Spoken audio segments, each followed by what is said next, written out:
3 дена пред големиот концерт во салата Борис Трајковски, разговараме со Игор Џамбазов во очекување на Калиопи. Игор, денеска е првата проба со Калиопи, твојата поранешна девојка. Да, и ова е многу стресен ден за мене. Од Сабајлина, од кога се слушнавме, таа вчера се прибра од босанската турнеја, на која стварно доживеа огромни успеси во сите големи сали. Во 18 пати ми ги промени песните, ми направи комплетна збрка во сценариото, но таа е една, таа мама Опи, дивата. Исправам едно изненадување, она нема да има време да го гледа во интервју. Она не е свесна што ќе се случи на сцената. Ама во поверење ти кажам. И тебе ти се случи да ја запамради Калиопи денеска на првиот? Да ти кажам, имам проблеми со притисокот како и секој што има над 50 години и ова лето во Слепче за прв пат се подвргнав на теоријата на мадам Диазепам. И многу убаво се работувавме. Меѓутоа, кога дојав во Скопје, сватив дека тоа навистина не ми е потребно и сега дари заради времето што се менува, дари нервозите од Калиопи. Денеска се напив едно диазепамче, така чисто во име на старите добри времења. Да ме спушти. Не сум многу бавен, нели? Не. Ако станам бавен, прекинете го снимањето. Нешто не е во ред со мене. Игор и бавен некако не идат тие две работи заедно. Некако не одат. Ти си го изгубила добриот глас? Добриот глас никогаш не се губи. Се занимавајте со содржината, не со формата. Не со формата, да. Тоа и сакаме да го направиме тоа. Многу се оптеретени луѓето со тоа. А како ќе изгледало, а дали ќе имало балерини? Викам, кога сте виделе вие на мој настап балерини да играат? Па балерини играат кај Тони Зен, кај Слаткар, кај Маријан Стојановски во спотоите, кај мене немало никогаш балерини. Ама гледа, што е токму заради тоа што во едно од првите интервју кажав, значи не се подготвувате за спектакл. Кај нас се што се најавува е невиден спектакл, концерт на годината и така натаму.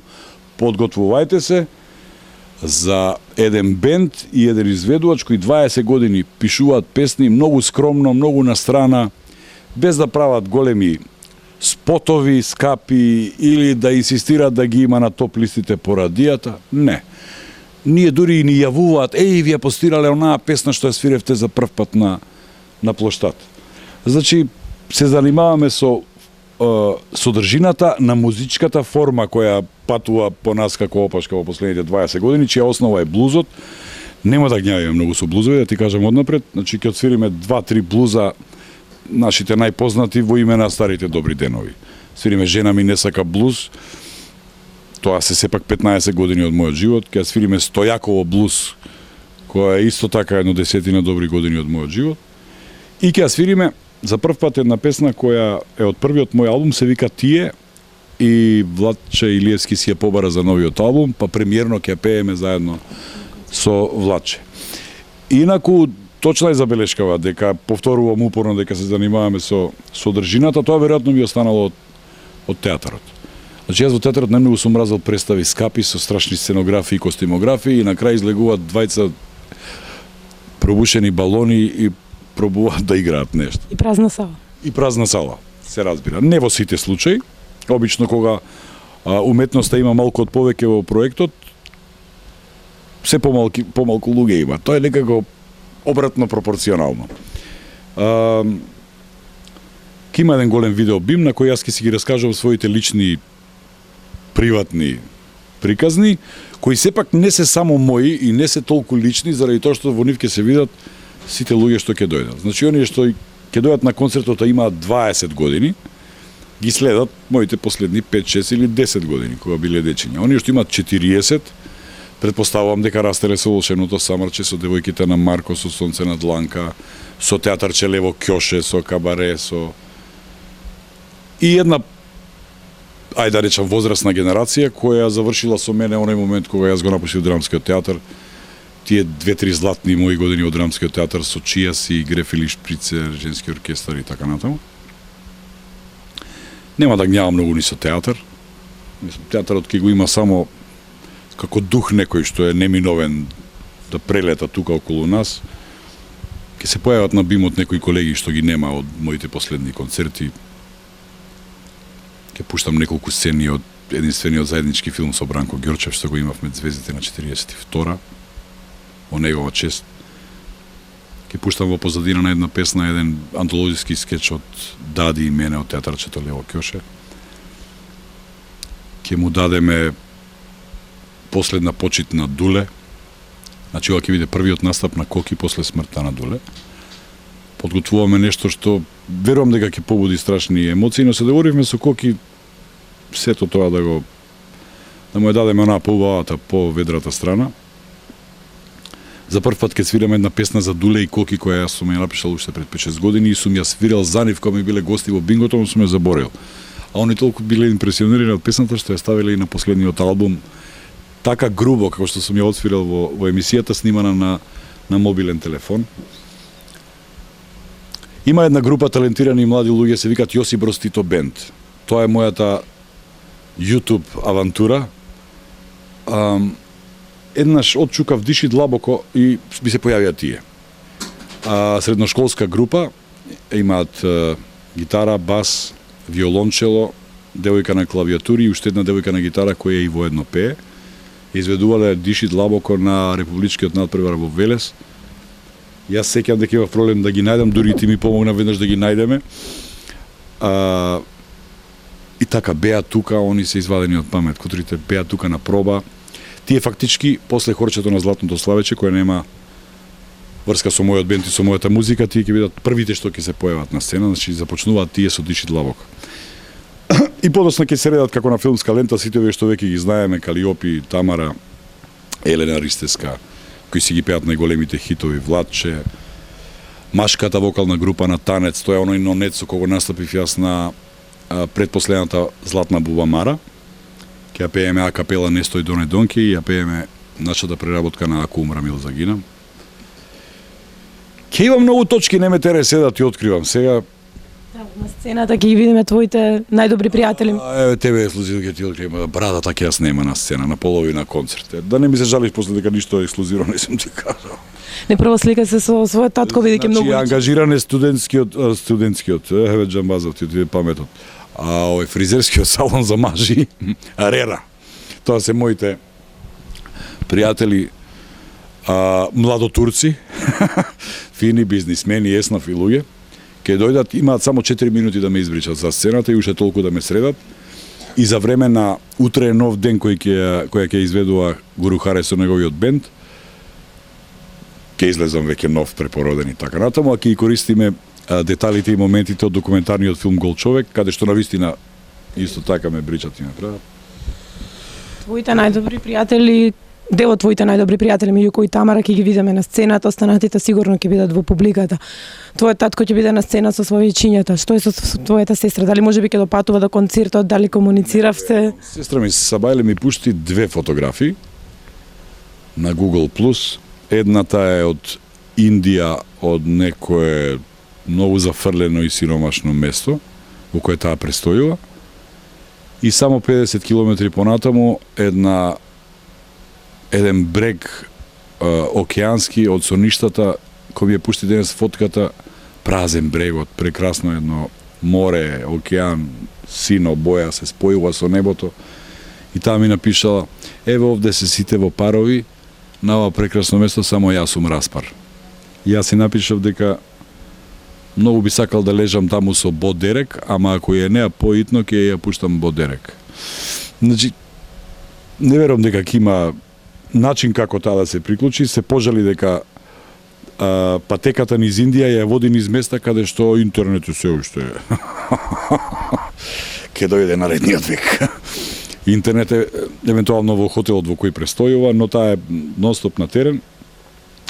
Нема потреба, доволна ми е незината подршка што ми ја дава сега по социјалните мрежи и така. Доволно е што незините другарки ќе бидат, незините најблиски, таа веќе организираше карти тука и така натаму.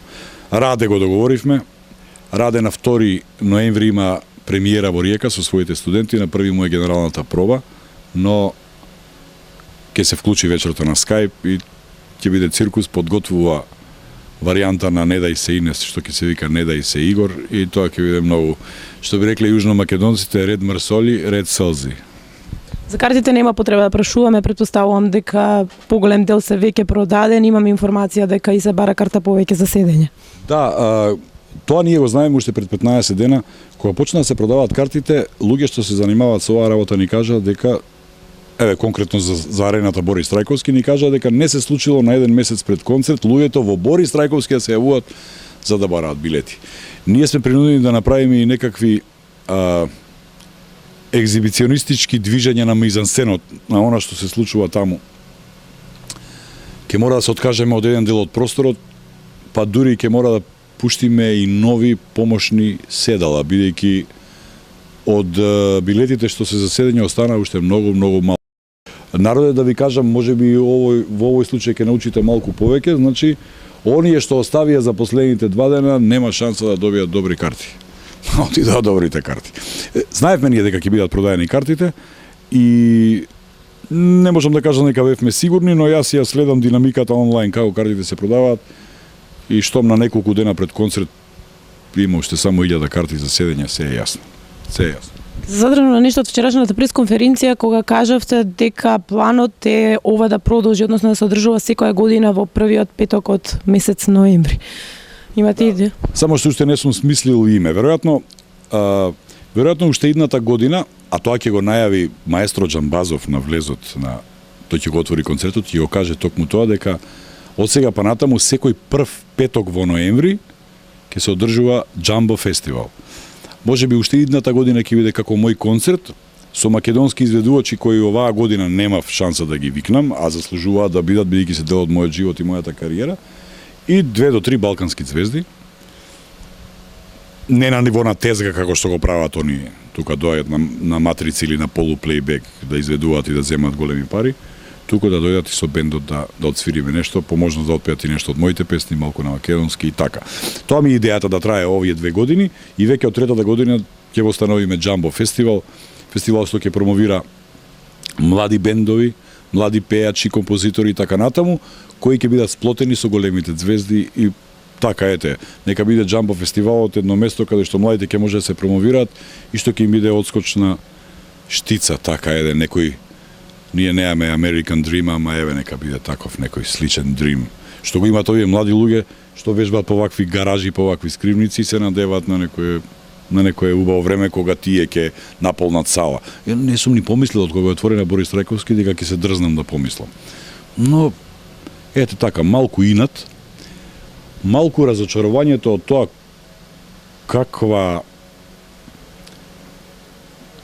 каква етикета ни се лепи нам на македонските уметници. Кажав таму на пресот, ама не беа љубезни колегите твои, па не го пушти ни една телевизија тоа. Колку што сум задоволен од македонските фирми, толку сум разочаран од некои на вистина важни македонски брендови, на кои јас им понудив деловна соработка преку Горила продукција и кои, замислете, откажа на денот кога требаше да се печатат рекламните материјали. И не е проблем тоа што откажаа тие фирми. Проблем е што веднаш ги видовме како се појавуваат на рекламните материјали на некои странски изведувачи кои доаѓаат во Скопје да си држат тезга и да не ги соберат парите. Значи, Игор 50 не се прави за пари. Пари ќе има, сигурно ќе заработиме. И треба да работиме како коњи. Но едноставно, не беа парите главни. Да сакав да правам пари на брзина, има многу по-интелигентен начин да го направиш тоа, а не да бидеш под диазепам. Лесно се најде спонзор кој се работи за Игор Џамбазов. Има луѓе кои што сакаат да спонзорираат, најавивте дека продолжувате и понатаму да соработувате со Трансмет. Дали имате некој проект што ќе го правите? Точно тоа, да се вратиме сега на почетокот на прашањето, кога татко ми Џамба сум станал. Едно ме прашуваш, јас од 47 почнав друго. Значи ова исто ќе го повториме 7 до 8 пати низ Македонија во поголемите градови, се разбира во смалена верзија. Значи секогаш ќе носиме по 20 гости со нас. Тоа ќе бидат во прво време ексклузивите на Горила продукција. Тука е Дарко Илиевски, Димитар Андоновски, Сара Мејс, тука е Тамара, тука е Нокаут. Тоа ќе го правиме некаде до Нова година, може би и за Нова година, ако успее еден интересен договор. И веднаш после најдолгиот месец во годината јануари, чекаме да дое февруари, луѓето да дојат до првата плата нормална, и тргнуваме на турнеја со стендапот The Seljak is Coming. Јас сум од Нова година селјак и не сакам да разговарам со било кого. Мене ме интересира една работа. Тие што ги прочитале двете книги, голиот човек, приречник за антиалкохоличари, сигурно ја знаат Баба Маца. Дали Баба Маца ќе биде дел од концертот? Баба Маца ја спрема матурската хаљина. Дојде завчера кај мене со црвена коса. Цигла боја коса. Баба Маца која е околу 70, не се кажува никогаш точно. Да. Баба Маца ќе има статус на спонзор. Кај што седат спонзорите, кај што седи татко ми Джамбас, таму ќе биде и Баба Маца. Па, ете така, некаде го кажав тоа, ама убаво е да го повторам. Во оваа ера, кога во Македонија се растураат семејства, од овие или од оние причини, што заради неуспешен брак, што заради должничко-доверителски односи, вистинско чудо е да присуствуваш во живо на тоа како две семејства прават реунион некаков. Значи, во моето семејство недостасува мајка, во ниното недостасува татко. Баба Маца е некаква замена за Анче. 5-6 месеци во годината. А Джамбас не верувам дека е замена за за нејзиниот сопруг, но они двајца си комуницираат баш така, другарски. Джамбас доаѓа во Слепче, многу сака да доаѓа секоја година после златното славиче кој се одржува во Сутјеска во Охрид. Ги напушта децата, доаѓа таму. А е вистински уметник, ги става рацете на грбот, пешачи до манастирот. Пишува во меѓувреме 7 композиции кои никогаш нема да бидат објавени и вечерта ги заборава. Така, си прави експерименти сам со себе. Не смееш да се пожалиш, да чува како мало дете, само јас се плашам дека ако почне он со концертот, дека концертот ќе трае 24 Значи да откриеме на тајна голема. Нека ми простат сите тетки, баби, стрини, вујни, што знаат да прават пинџур. Значи татко ми живее сам, наводно со 12-13 мачки и прави најдобар пинџур. Па нели е добар recommendation за овие што се оставени вдовици, маестро Джамбазов прави најдобар пинџур. Сабајле ми донесе еден пинџур. Не знам дали чувствуваш. Јас го чувствувам се уште, ремек дела прави. Значи неговите пинџури се на ниво на кавиер. Кога би се продавало тоа на запад би чинело многу. Една тегла е проценувам на $100 во Њу Јорк, например. Нема пробано такво нешто. Кромиче, лукче, модро патлижанче. И така, тој се грижи за моето здравје на таков начин. Ми набавува секојаш диетални шекерчиња, диетална сол. Сабајле ми донесе 5 кила банани. Знам дека ќе ти скапат, ама ја ќе ти ги донесам. Ја му викам, прочитав дека скапаните банани се многу по-здрави од овие. Ете, браво, синко. Браво. Така, инаку сега е во фаза на спознавање на интернетот и социјалните мрежи. И жив циркус е. Джамбас, морам да го кажам, ова многу е смешно. Ми сјава пред некој ден и ми вика, синко, те молам да ми најдеш некој да ми го направи интернетот, не можам да комуницирам со сестрати. Јас викам, добро Джамбас, себе да организирам, да најдам некој. Мене ми е битен интернетот, јас Facebook си имам. А му викам, не, немаш Facebook, ако немаш интернет, немаш ни Facebook. А му вика, сега. Facebook јас си имам. Ти да ми најдеш човек да ми го направи интернетот. Ја му викам, Джамбас, добро, сега ќе седам кај Бил Гейтс и ќе му кажам дека све што работел во последниве 30 години нема никаква врска со животот, дека ти имаш Facebook и без интернет. Абе, тоа се цивилизацијски шокови што им се случуваат сега на луѓето од неговата генерација. Оне сами се единствен начин да комуницира со светот, со мене, со сестра ми, со неговите пријатели, роднини од бившата Југославија, му е тоа.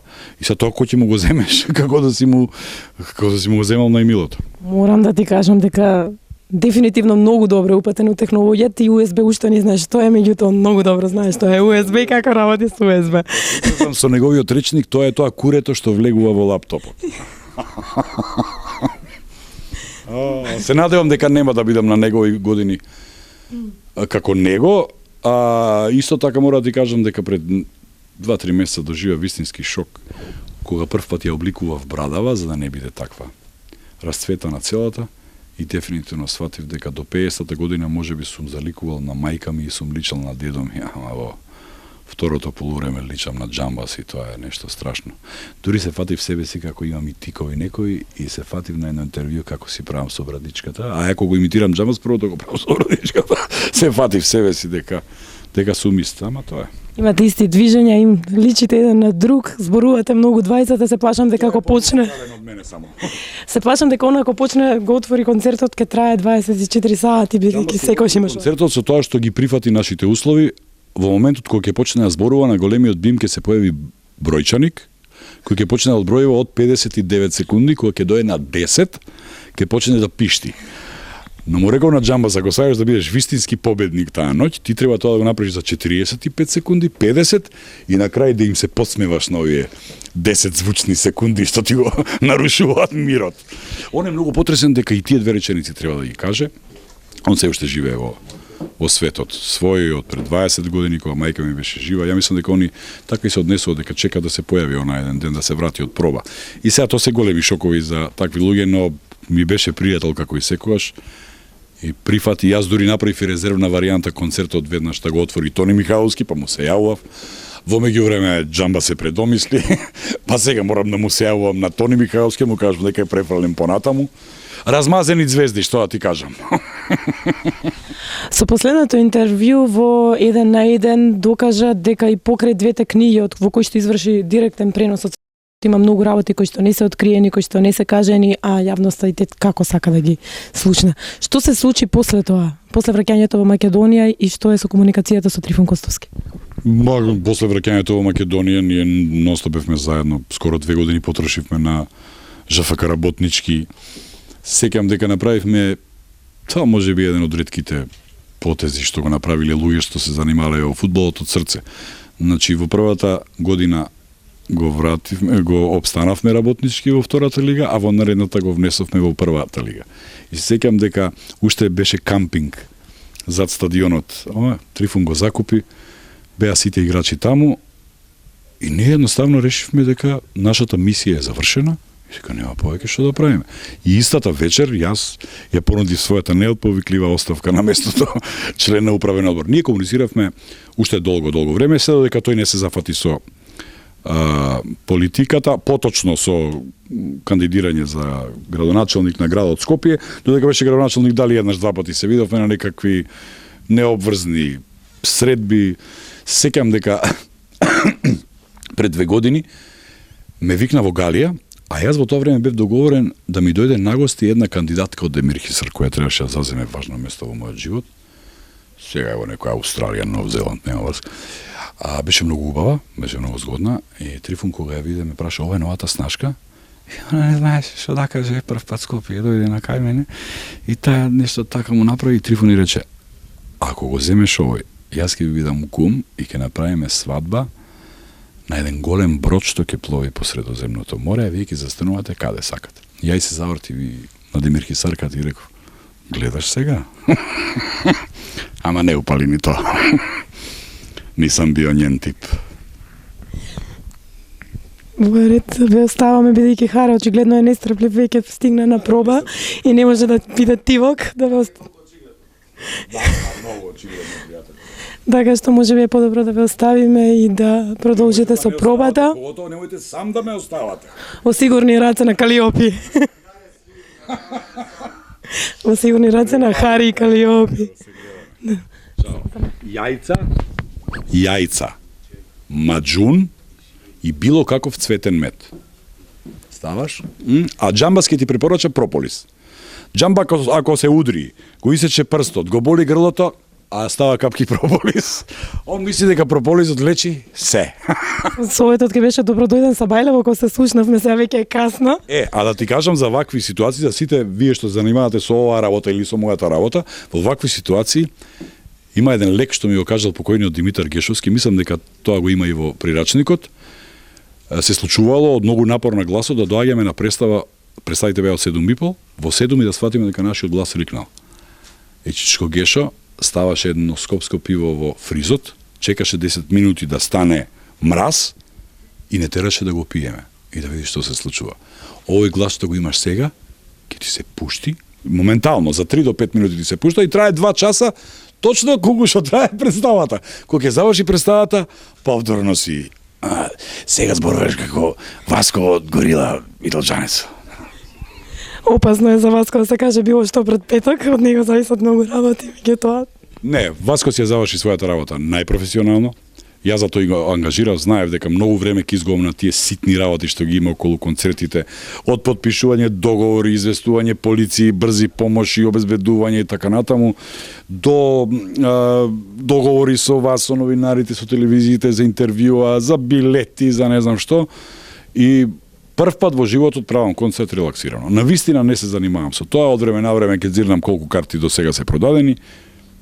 И со Гору Хара и со момците од бендот и со девојките, навистина доаѓаме тука и си се забавуваме, сакаме од пробите да направиме задоволство. Штом ти се пробите задоволство, концертот сигурно ќе биде добар. Штом ти се пробите напор, значи и концертот едва чекаш да почне и да заврши, тогаш нема ништо. Пораѓањето на Игор, јас се извинувам, ќе се вратам пак, пораѓањето на Игор се случи катастрофалниот земјотрес во Скопје. Пред концертот на Игор се случи оној страшниот земјотрес кој што потресе јавност и кој што предизвика и најголеми и оние што не правеа муабет со Игор. Социјално мрежниот земјотрес. Да, социјално мрежниот, меѓутоа предизвика и оние кои не прават муабет со тебе да застанат во твоја одбрана, како на пример Весна Петрушева. Многу благодарам на сите вас што се испотресовте многу повеќе од мене. Ти беше еден од првите што ми пушти порака дека ова и ова се случило. А меѓутоа јас кога го прочитав тоа прво што направи, вака се насмеа прво. Си викам, добро е, сега зошто баш сега? Зошто баш сега кога е концертот? Па тогаш во мојата параноја на која ме научило ова општество, си викам, па чекај, ја имам душмани, па некој не сака јас да направам добар концерт, ќе направи 7 оцрни пред концерт, само што ова не е 96-та година. Тоа важеше до 96-та година, откако го искршија хард рок, не важи тоа повеќе. Умре тоа време. Да те заплашувам јас тебе со медиуми и тоа јас да ти седам мирен, жити мајка. Но јас бев достоинствен, не кажав ни еден лош збор, се уште нема да кажам никаков лош збор, само беше престрога казна за мене беше тоа. Значи, смрт не би му посакал на најголемиот душман. И остај вие што се потресовте. Остај што се потресува сите што се околу мене. Мачката моја тие денови не беше добра, како да причувствуваше дека некој мировари мене по приватноста. Се заврши тоа, секој чудо за 3 дена. Јас му пожелувам успех на дотичниот. Јас немав ништо против него и тоа што се запознаме му реков дека ги гледам неговите емисии кои беа така експлицитни, радикални. Но ете, ако е до него, му било хир, може би се излетал, ќе му помине. Ако е до други, ќе откриеме. Сепак неговиот хир направи неголема услуга за концертот, ниту едно интервју што го дадовте не беше до толку бомбастично како. Апсолутно и многу сум му благодарен за тоа. Дента кога тој го објави тоа, јас се откажав од 15 билборди низ центарот на Скопје, ми беа потполно непотребни. Тој ми направи реклама за 100 години однапред. Мислам дека ми направи реклама и за наредната година. Мислам дека треба фактурира. Не. Мислам дека би требало да биде награден од моја страна. Во едно интервју веќе спомнавте за Джиш, меѓутоа очигледно луѓето многу погрешно го сватија тоа одвратно шоу што вие сакавте да кажете. Не мислите дека вие сте тие што направите одвратно шоу, него македонската телевизија не ги спочитува сите правила. Не, тоа не е битно. Шоуто си е лошо и што е тоа битно? Кој е виновен? Лошо е. Тоа што јас знам кој е виновен е сосема друга работа. За луѓето тоа ќе остане лошо шоу. За мене ќе остане најголемата брука во мојата телевизиска кариера. Не сакам пред концерт да си го расипам собственото расположение, само вака ќе ти кажам.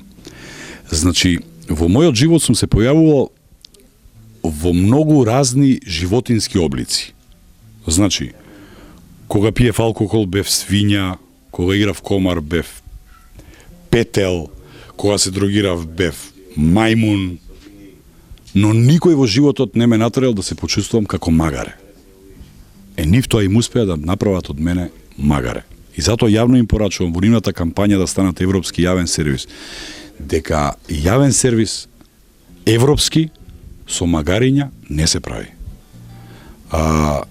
Јас загубив малку од мојот рейтинг, а тие загубија еден соработник кој работи таму 40 години и тоа во време кога таа зграда се распаѓаше, кога никој не кеше да оди, јас одев таму. Јас искрено мислам дека тие на нивниот европски пат нема да стигнат ни до Врање. Ова не е прв спор со МТВ, имаше еден спор, дојдовте до судска разрешница и така натаму, ова е веќе втор пат да се случи со МТВ. Така. Дали повторно ќе бараме судска? Така, Джише всушност една како да ти кажам, една продолжена приказна на тоа што претходно се случуваше. Ние бевме на суд со години заради неисплатени нивни обврски за пирамида, тоа се влечкаше по судови, почна да течат каматите судски, сумата дојде до бога ми до еден многу добар стан во Скопје, во центарот на Скопје. Тројполсобен проширен стан. Но ете, тие луѓе од новата гарнитура, навистина храбро, направиме, повика, сакаш ли да го решиме проблемот? И го решив проблемот, навистина. Ми исплатија половина од парите, другите ми ги исплатија цела година, не е ни битно, но условот беше да го направам джиш. Значи, една дупка затворивме, ама од другава продолжува да смрди. Мора да се затворат сите дупки кои смрдат моментално. Значи, не дозволувам повеќе да си играат не со мене, со моето име, со моето семејство или со мојата приватност, со мојата кариера. Јас сепак сум направил нешто во оваа земја и за оваа земја. Може би и треба да сум им благодарен, зашто ме убедија уште еднаш дека немам што да барам на телевизија во наредниве 2, 3, 5 години, затоа што вака конципирани телевизии не им одговараат на звезди. Им одговараат на почетници, кои тоа би го работеле и за без пари, ако треба и ќе платат, умре тоа. Значи, умре тоа време кога се вадиме на непрофесионалноста на Игор и на тоа умре. Има 100 сведоци кои потврдуваат за тоа. Така да не поминува, сама гледа што се случува во последно време таму во тој национален сервис. Жал ми е. Ви кажувам сега, дека ми се налути кој сакам, многу ми е гајле. Дека Скопскиот фестивал ќе биде едно такво промашување кое вие не сте го виделе. Не можете ни ја сватите. Уште од пред да почне Скопски фестивал ништо не функционира. Јас имам случајно 2 текста на Скопскиот фестивал. Едниот е на музика на Гуру Харе. Композицијата се вика Љубовна, ќе ја пеат Мики Секуловски и Јана Бурчевска. Од идол деца. Од идол децата. А втората е композиција на Роберт Билбилов, мој текст, ја пее Тамара Тодеска. Победничкото трио не се менува. И тоа е. Можат да заборават на мене во наредниот период, а јас сигурно ќе заборавам на нив. Мене националниот сервис никош нема да ми притреба, а јас ќе му притребам, сигурен сум.